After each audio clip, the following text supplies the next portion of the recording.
Hai guys, jadi di pagi Sabtu kali ini Aca akan ceritakan tentang referensi novel tulisan sastra karya Tenderlova. Novel tulisan sastra karya Tenderlova ini menyajikan sebuah kisah yang menawarkan berbagai kesan. Bagi para netizen, apalagi penggemar cerita-cerita sedih, pasti sudah tidak asing dengan cerita ini.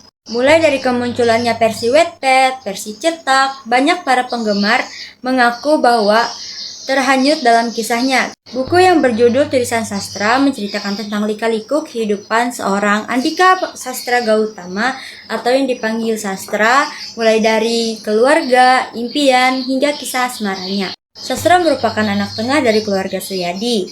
Sastra adalah anak yang humoris namun tidak begitu suka dengan hujan. Tinggal bersama mama dan saudara-saudaranya di rumah sederhana yang dibangun oleh bapak dan mamanya. Sastra sangat mencintai keluarganya, namun dia juga begitu mencintai musik dan Sahara kekasihnya. Menggelar pertunjukan solo sebagai seorang pianis dan disaksikan keluarga juga Sahara adalah salah satu impian terbesarnya Sastra. Baginya, impian sama halnya dengan tangga nada. Keluarga adalah garis peranada, sedangkan Sahara melengkapinya dengan jajaran not balok untuk menjadikannya lebih indah. Sastra tidak hanya memiliki sifat yang humoris, dia juga sosok yang romantis, namun terkadang bisa menjadi sosok yang sangat tragis. Pasalnya, Sastra sangat mencintai Sahara dengan sepenuh hatinya dan menjadikan Sahara sebagai sumber penyemangatnya. Akan tetapi tidak dengan Sahara. Ia hanya menjadikan Sastra sebagai tempat pelarian semata. Namun, seiring berjalannya waktu, Sahara perlahan mulai mencintai Sastra meski setelah itu keadaan tidak sepihak dengannya. Sastra mengalami kecelakaan setelah mengantarkan Sahara pulang. Kondisinya sangat parah sampai kritis dan dilarikan ke rumah sakit. Sesampainya di rumah sakit, dokter menyatakan bahwa nyawa Sastra tidak bisa diselamatkan. Kepergian Sastra membawa duka yang mendalam bagi Sahara, keluarga Suyadi, dan teman-temannya Sastra.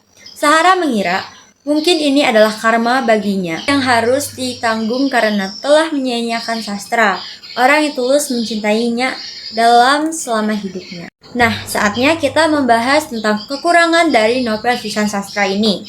Kekurangan dalam buku ini adalah masih ada beberapa kesalahan dalam penulisan kata, kurang sesuai dengan KBBI dan UEBI sebenarnya.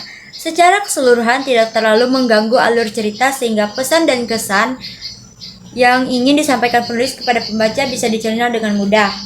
Nah, kelebihan novel tulisan sastra ini, bahasa yang digunakan dalam ini ringan dan banyak mendapat jokes yang menciptakan humor tersendiri ketika membacanya. Konflik yang disajikan pun terkesan seperti nyata terjadi dalam kehidupannya. Kabar baiknya, cerita ini akan dijadikan sebuah film dalam jangka waktu dekat. Sinopsis novel tulisan sastra ini berisikan yang pergi biarlah pergi, yang tinggal sudah seharusnya dijaga.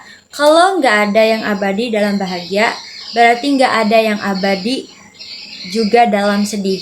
Kutipan yang singkat ada pada sampul buku sudah bisa sedikit tertangkap bagaimana isi dari cerita di dalamnya. Sekian referensi cerita novel dari tulisan sastra karya Tenderlova dari Aca. Bye-bye.